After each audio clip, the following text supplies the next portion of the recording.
Audio ertak. Tulki bilan xo'roz.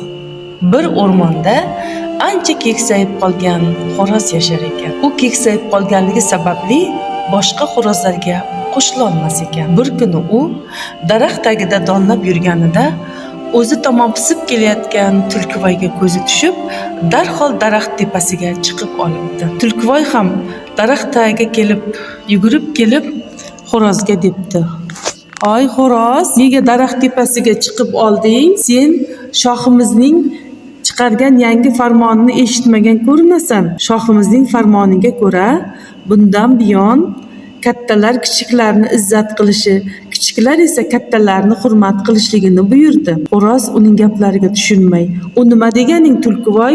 Tushuntirib gapir" debdi. "Qara, xo'rozvoy, meni yaxshilab eshit. Endi bo'ri bilan qo'y bir ariqdan suv ichishi mumkin.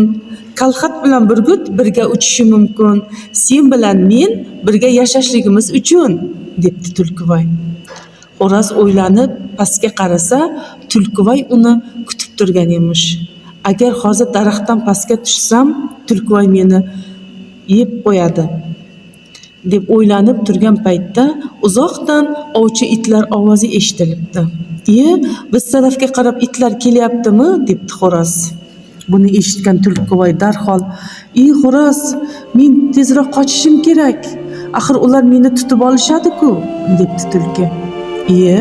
Hozirgina o'zing shohning yangi farmoni haqida aytib bergan eding-ku, nega endi o'zing qochyapsan?" degan ekan Tulkivoy ayyorlik bilan. "Shohimizning farmoni chiqqan paytda bu ovchi itlar ovda edi, ular bilishmaydi" deb qochib qolib, xo'roz esa Tulkivoydan qutulib, daraxtdan pastga tushib, mazza qilib yashagan ekan.